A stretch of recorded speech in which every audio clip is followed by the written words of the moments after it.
새벽 2시 강남 한복판. 불 꺼진 빌라 앞에 트럭이 섭니다.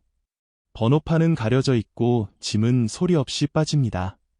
수십 년이 동네 살던 상위 0.1%가 탈출하고 있습니다. 97년에도 똑같았습니다. 고수들은 소문 없이 사라졌고 남은 사람들만 깡통 아파트를 안고 무너졌습니다. 그리고 지금 똑같은 일이 벌어지고 있습니다. 강남 불패 신화의 민. 지금부터 낱낱이 파헤쳐 보겠습니다. 지금 강남에서 벌어지고 있는 일, 1997년 외환기 직전이랑 소름 돋게 닮았습니다. 새벽 시간대 압구정동 로더거리 화려한 넌사인 아래로 이삿짐 트럭이 불도 안 켜고 서 있습니다. 번호판은 가려져 있고 짐은 소리 없이 빠져나갑니다. 이게 한두 건이 아니거든요. 97년 당시에도 똑같았습니다. 위기가 터지기 2달 전부터 진짜 고수들은 움직였습니다. 부동산 중개소에 매물 내놓는 게 아니라 아는 사람한테 직접 조용히 넘겼습니다. 소문 한 줄 안 났습니다. 현금 지고 흔적 없이 사라졌습니다.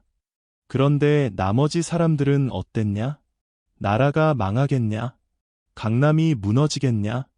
이러면서 끝까지 버텼습니다. 뉴스에서 괜찮다고 하니까 그걸 곧디곧 믿었습니다. 결과는 참혹했죠. 아파트가 반토막 대출이자 연 20% 돌파. 직장은 하루아침에 문 닫았습니다. 손에 남은 건 깡통 아파트 한 채뿐이었습니다. 팔려고 내놔도 사는 사람이 없었습니다. 경매로 넘어가도 유찰이 반복됐고요. 지금 강남이 정확히 그 수순을 밟고 있습니다.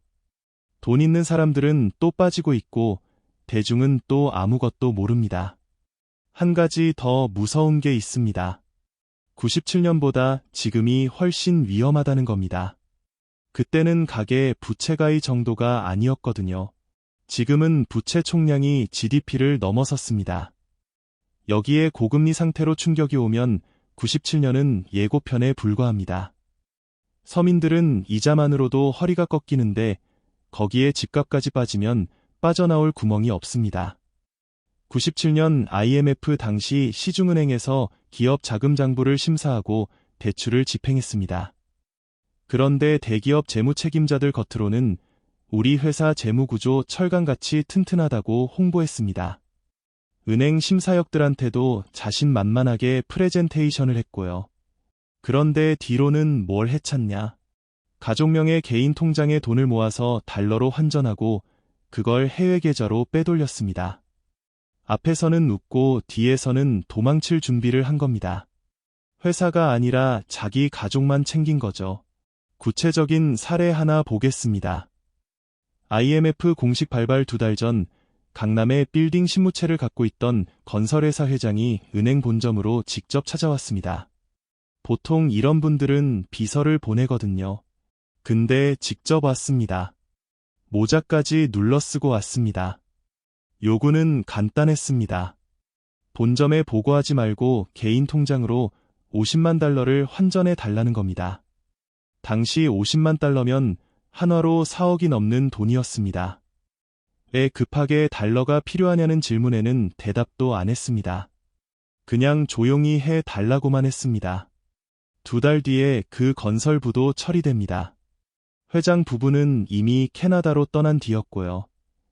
직원들 월급은 석 달째 밀려 있었고 협력업체 대금은 한 푼도 정산이 안 됐습니다. 남겨진 강남 빌딩 12채는 전부 경매로 넘어갔습니다. 그걸 누가 사갔냐? 현금 들고 기다리던 다른 부자들이 헐값에 싹 쓸어갔습니다. 도망간 사람은 캐나다에서 잘 살고 믿고 남은 사람들만 피해자가 됐습니다.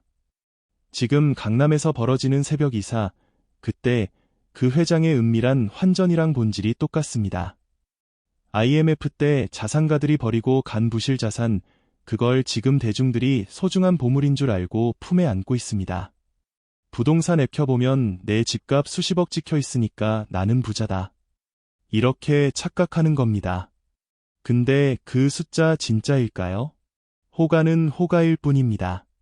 그 가격에 실제로 계약서 쓰는 사람이 있어야 진짜 내 자산인 거거든요. 사는 사람이 없으면 그건 그냥 종이 위의 숫자입니다. 언론에서 절대 안 다루는 강남 부동산의 진짜 통계, 진짜 가계부 차가운 숫자들입니다. 언론이 절대 안 건드리는 강남 부동산의 진짜 통계 5가지 숫자로 보여드리겠습니다. 그 전에 하나만 생각해 보겠습니다. 지금 갖고 있는 자산 중에 내일 아침 통장에 바로 꽂힐 수 있는 현금이 얼마나 되시나요? 아파트 말고 주식 말고 보험 말고 순수하게 당장 쓸 수 있는 돈이 얼마입니까? 이 질문에 바로 답이 안 나오면 위험합니다. 자산은 많은데 현금이 없는 상태, 이걸 캐시푸어라고 하거든요. 강남에 이런 사람들이 지금 넘쳐납니다. 겉으로는 수십억 자산가인데 실제로 병원비 3만 원이 아까워서 참는 사람들입니다. 아이러니하죠. 35억짜리 아파트에 살면서 편의점 할인 도시락을 삽니다. 상위 10% 부자들은이 구조의 위험성을 진작게 알고 조용히 손절하고 있습니다. 그 손절의 진짜 이유 지금부터 5가지로 풀어보겠습니다. 첫 번째, 거래량입니다. 강남 아파트가 신고가를 찍었다. 이런 뉴스 많이 보셨을 겁니다. 부동산 앱 열어보면 여전히 수십억 원 찍혀 있고요. 근데 그 가격에 실제로 계약서 쓰는 사람이 몇 명이냐? 국토교통부 실거래가 데이터를 까봤습니다. 강남 3구 월평균 거래량이 2021년 최고점 대비 89.5% 빠졌습니다. 거의 90%가 증발한 겁니다. 쉽게 말하면 예전에 100명이 사던 시장에서 지금은 10명도 안 남았다는 뜻입니다. 시장의 심장이 90% 멈춘 거거든요. 근데 신고가는 왜 나오냐? 여기가 핵심입니다. 매물이 100개 쌓여 있어도 딱 한 것만 높은 가격에 거래가 되면 신고가로 찍힙니다. 이걸 자전거래라고 합니다. 서로 아는 사이끼리 한 것만 비싸게 사고 팔면 나머지 99채 집주인들이 내 집도 저 가격이라고 착각하게 되거든요. 이게 왜 무서운 수법이냐? 시장이 살아있는 것처럼 착시를 일으키는 동안 거대 자본가들은 자기 물량을 슬금슬금 떠넘길 시간을 봅니다. 대중이 아직 집값이 비싸다고 믿고 있을 때 그 믿음을 이용해서 빠져나가는 겁니다. 마지막에 남는 사람만 손해입니다. 실제로 100채 중 90채는 그 가격에 안 팔립니다. 매물로 내놔도 전화 한 통 안 옵니다. 중개사한테 물어봐도 돌아오는 대답은 같습니다. 보러 오는 사람이 없다. 호가만 높고 거래는 없는 시장. 이건 가격이 유지되는 게 아닙니다. 가격이 멈춘 겁니다. 거래량 90%가 죽었다는 건 부동산 시장에 이미 사망 선고가 내려진 거랑 같습니다. 더 충격적인 건 따로 있습니다. 최근 강남권 신고가 거래 중 40% 이상이 계약 후 몇 달 만에 조용히 취소되고 있습니다. 신고가 찍혔다고 뉴스는 나가는데 취소됐다는 뉴스는 안 나갑니다. 겉으로는 시장이 뜨거워 보이지만 속은 이미 차갑게 식어 있는 겁니다. 강남 중개사무소 현장 이야기를 해보겠습니다. 매도자들 패턴이 거의 똑같거든요. 처음에는 절대 안 깎는다고 버팁니다. 내 집이 얼마 돼? 이 가격 아니면 안 판다. 석 달 지나면 슬슬 흔들립니다. 혹시 연락 온 거 없냐고 먼저 전화합니다. 6개월 지나면 완전히 달라집니다. 얼마든 좋으니까 제발 팔아달라고 매달립니다. 자존심이 무너지는 순간이죠. 현재 강남 지역 장기 매물 비율이 전체의 38%입니다. 3채 중 1채 이상이 6개월 넘게 안 팔리고 걸려있다는 뜻이거든요. 겉으로는 평온해 보여도 매도자들은 속으로 극심한 스트레스를 겪고 있습니다. 잠을 못 자고 부부싸움이 늘고 대출이자 날짜만 다가오면 가슴이 답답해집니다. 35년 전에도 같은 장면이 있었습니다. 겉으로는 여유 부리면서 강남 큰손 행세를 하던 사람들이 뒤로는 사채 시장을 찾아다니며 현금을 구했습니다. 체면은 살아있는데 통장은 텅 빈 거죠. 지금도 마찬가지입니다. 부동산 커뮤니티에서는 호가 자랑을 하면서 실제로는 중개사한테 몰래 가격을 내려 달라고 부탁합니다. 거래량이 90% 죽은 시장에서 매물만 쌓이면 결과는 정해져 있습니다. 가격은 버티는 게 아니라 떨어질 타이밍을 기다리고 있는 겁니다. 두 번째, 강남 은퇴자들의 가계부입니다. 반포에 35억짜리 아파트 한 채 갖고 있는 70대 은퇴자 김영금 씨 사례를 보겠습니다. 주변에서는 부러워합니다. 반포 35억이면 인생 성공한 거 아니냐? 근데 이 사람 통장을 열어보면 이야기가 완전히 달라집니다. 총부채 원리금 상환 비율, 그러니까 DSR이 46%입니다. 소득의 절반 가까이가 빚 갚는데 나간다는 뜻이거든요. 수입은 국민연금 월 180만 원이 전부입니다. 여기서 대출이자 87만 원 나갑니다. 관리비 35만 원 나갑니다. 건강보험료 18만 원 나갑니다. 통신비 7만 원, 다 빼고 나면 손에 남는 돈이 월 30만 원 남짓입니다. 하루에 10,000원도 안 되는 돈으로 한 달을 살아야 합니다. 35억 아파트에 사는 사람이 병원비 3만 원이 아까워서 참습니다. 무릎이 아파도 병원 안 갑니다. 전기세 아끼려고 낮에도 불을 니다. 저녁은 편의점에서 유통기한 임박 도시락을 골라 삽니다. 1,500원짜리요. 그게 하루 중 유일한 제대로 된 식사입니다. 더 슬픈 건 자녀들 상황입니다.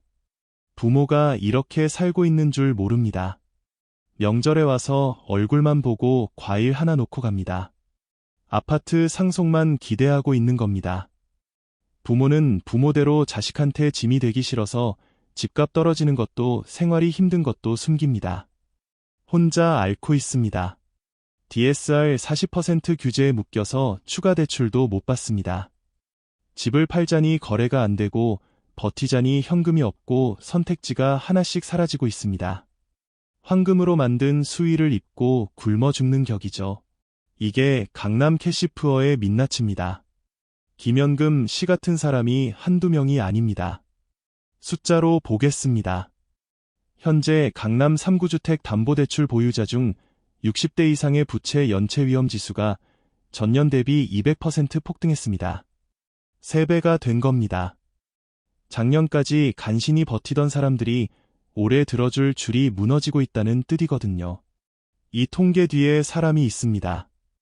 평생을 바쳐 아파트 한 채 지키려다 노후 빈곤에 빠진 은퇴자들이 강남 단지마다 숨어 있습니다. 수만 명입니다. 거대선은 안 보입니다. 아파트 단지 조경은 깔끔하고 주차장에는 외제차가 있고 로비에는 경비원이 서 있으니까요. 근데 그 안에서라면 하나 사 먹을 돈이 없어서 끼니를 거르는 노인들이 있습니다.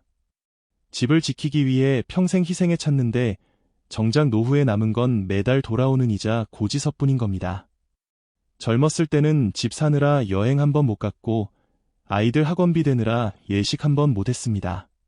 늙어서도 이 집 때문에 굶고 있습니다. 한평생 집에 갇혀 사는 겁니다. 강남 은퇴자의 37%가 이런 상태입니다.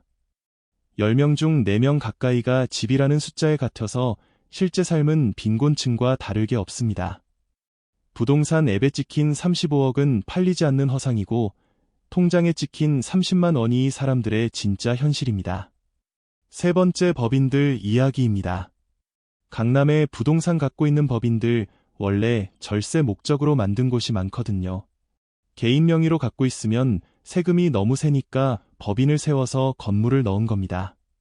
근데 지금 그 법인들이 종부세와 법인세 폭탄을 동시에 맞고 있습니다.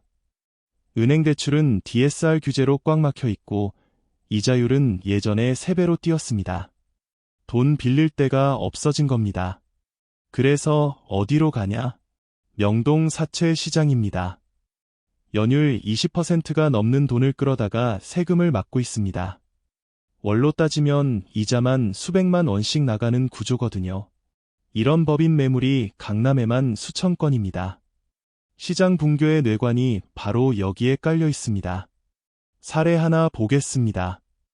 지난달 한 법인 대표 박마진 씨가 직원들 월급을 줘야 하는데 현금이 없었습니다. 법인 통장장은 800만 원, 직원 급여 총액은 3,200만 원, 은행은 추가 대출을 거절했고요. 선택지가 두 개였습니다. 직원들 월급을 밀리든가 건물을 헐값에 넘기든가. 월급을 밀리면 노동청 신고의 법인 신용등급 추락입니다. 결국 강남역 인근 빌딩을 시세보다 40% 싼 가격에 사채업자한테 넘겼습니다.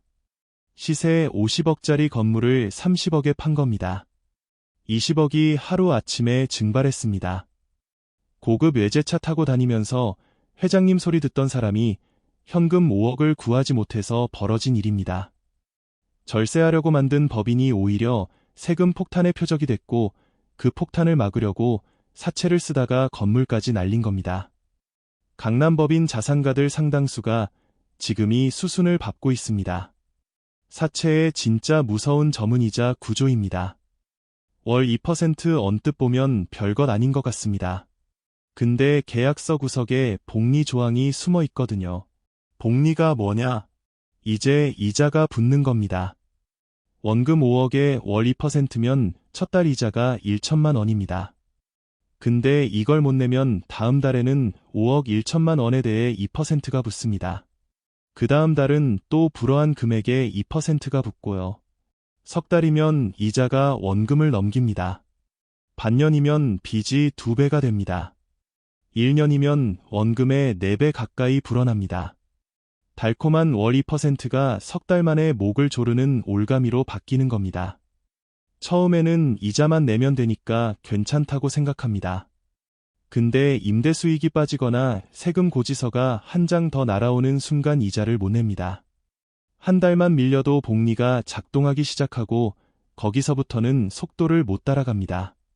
눈덩이가 굴러가는 속도가 점점 빨라지거든요. 40년 전에도 똑같은 일이 있었습니다. 명동 사채시장에서 돈 빌려서 강남 빌딩을 늘리던 사업가들이 보그리의 늪에 빠져서 건물을 통째로 날렸습니다. 무리하게 빚으로 자산을 불리다가 이자를 감당 못하고 전부 뺏긴 겁니다. 지금 강남의 법인 대표들이 정확히 같은 전철을 밟고 있습니다. 그 결과가 숫자로 나왔습니다. 현재 강남권 법인 보유 매물의 임의 경매 신청 건수가 전년 대비 230% 폭등했습니다. 3배가 넘게 뛴 겁니다. 빚을 못 갚으니까 채권자가 강제로 부동산을 경매에 넘기는 겁니다. 본인 의사와 상관없습니다. 230%라는 숫자가 말해주고 있습니다. 강남 불패 신화의 밑바닥에서 도미노가 이미 쓰러지기 시작했다는 거려. 네 번째 돈의 흐름입니다. 진짜 부자들이 강남 아파트를 팔고 그 돈을 어디에 넣고 있냐? 미국 주식입니다. 숫자가 말해줍니다. 2025년 한국 투자자의 미국 주식 순매수액이 106조 원을 넘었습니다. 전년 대비 5배 급증한 겁니다. 전 세계 77개국 중 사실상 3위입니다. 한국 돈이 미국 주식으로 빨려 들어가고 있는 겁니다. 특히 강남 고액 자산가들의 움직임이 노골적입니다. KB증권이 분석한 자산과 매매 데이터를 보면이 사람들 포트폴리오의 절반 가까이가 해외 주식입니다. 엔비디아, 테슬라, 알파벳, 마이크로소프트, 미국 빅테크에 돈을 몰아넣고 있습니다. 왜 그러냐? 강남 아파트 임대 수익률 세금 떼고 나면 5%가 안 됩니다. 수십억을 묶어놓고 5%도 안 되는 수익을 받는 거거든요. 반면 미국 S&P 500 최근 1년 수익률은 12% 이상입니다. 비교 자체가 안 됩니다. 수익률이 8배 차이 나는데 부동산에 묶어둘 이유가 없는 겁니다. 돈은 수익률이 높은 곳으로 흐릅니다. 부자들은 이걸 본능적으로 압니다. 실제로 2026년 지금 국내 개인 투자자들이 미국 주식을 하루에 5억 원씩 순매수하고 있습니다. 한국 돈이 한국을 떠나고 있는 겁니다. IMF 때도 같은 구조였습니다. 달러 자산을 준 사람들이 반토막난 강남 부동산을 헐값에 싹쓸이했습니다. 지금도 똑같습니다. 부자들은 강남 아파트를 팔아서 미국 주식으로 갈아타고 있고 대중은 아직 강남 불패를 믿고 있습니다. 배에서 내리는 사람이 살아남고 끝까지 남는 사람이 물량을 떠안습니다. 5번째 상권입니다. 가로수길 압구정 로더 거리. 한때 권리금 수억 원을 줘도 자리가 없던 곳입니다. 지금 그 거리가 어떻게 됐냐? 1층 상가 공실이 25, 4%입니다. 4%입니다. 4칸 중 1칸이 비어있다는 뜻이거든요. 유령 도시 수준입니다. 직접 가보면 체감이 됩니다. 예전에는 줄 서 들어가던 가게들이 있던 자리에 지금은 먼지만 쌓여 있습니다. 유리문에 임대문이 현수막만 나부끼고 있고요. 지나가는 사람도 거의 없습니다. 대한민국에서 가장 비싼 땅이라는 곳인데 황금 시간대인 주말 오후에도 거리가 텅 비어 있습니다. 구체적으로 보겠습니다. 15년 전 가로수길 1층 상가를 분양받은 건물주가 있었습니다. 매달 임대료 500만 원씩 꼬박꼬박 들어왔습니다.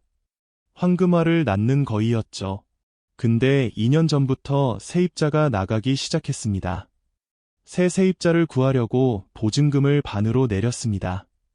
임대료도 500만 원에서 300만 원까지 깎았습니다. 40%를 내린 겁니다. 그래도 안 들어옵니다. 전화가 안 옵니다. 공실이 계속되니까 문제가 커집니다. 건물 대출 이자는 매달 나가거든요.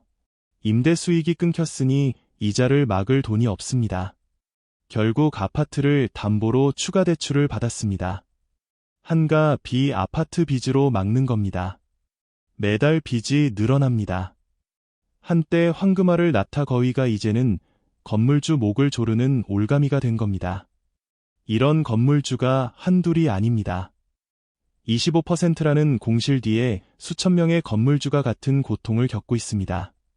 상권이 죽으면 그 다음 차례는 아파트 값입니다. 상권이 죽으면 아파트 값은 어떻게 되냐?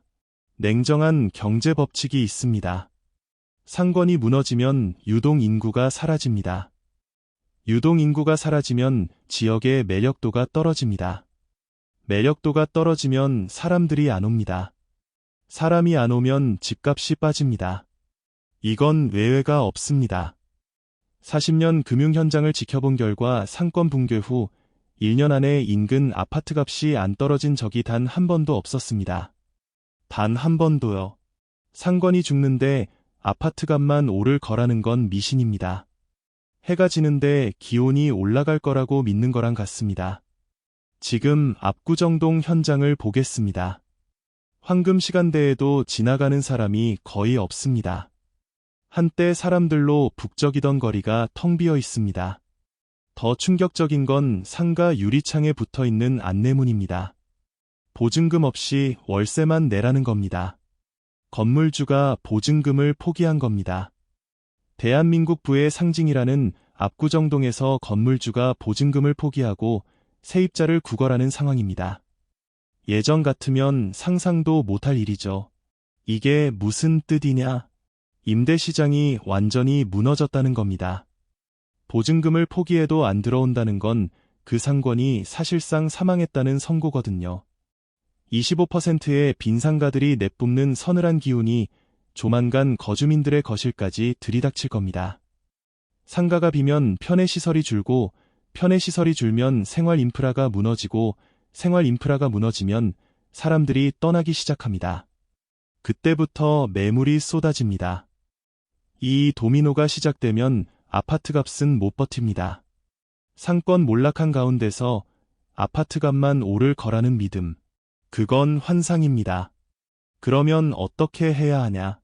생존 전략 3가지입니다. 첫 번째, 체면 버리고 자산의 50%를 현금화하세요. 당장 팔 수 있는 건 파는 겁니다. 체면 때문에 주변에서 지금 팔면 바보라는 소리 때문에 아파트를 못 팔았던 사람들이 있었습니다. 결과가 어떻게 됐냐? 경매로 넘어가서 전 재산을 날렸습니다. 시세보다 10% 싸게 파는 게 창피한 게 아닙니다. 경매로 50% 싸게 넘어가는 게 진짜 창피한 겁니다. 남들 눈치 보다가 타이밍 놓치면 끝입니다. 선제적으로 매도하는 사람이 이기는 시장입니다. 두 번째, 연율 6%가 넘는 고금리 대출을 당장 정리하세요. 안 쓰는 금반집 하세요. 차 팔아야 하면 차도 파세요. 모든 수단을 동원해서 빚부터 갚는 겁니다. 고금리 대출은 매달 내 통장에서 피를 빨아가는 거머리거든요. 위기가 오면 금리는 더 올라갑니다. 지금 6%짜리가 8%, 10%가 될 수 있습니다. 그때 가서 후회하면 늦습니다. 거머리가 한 마리일 때 떼야지 10마리 붙으면 못 웁니다.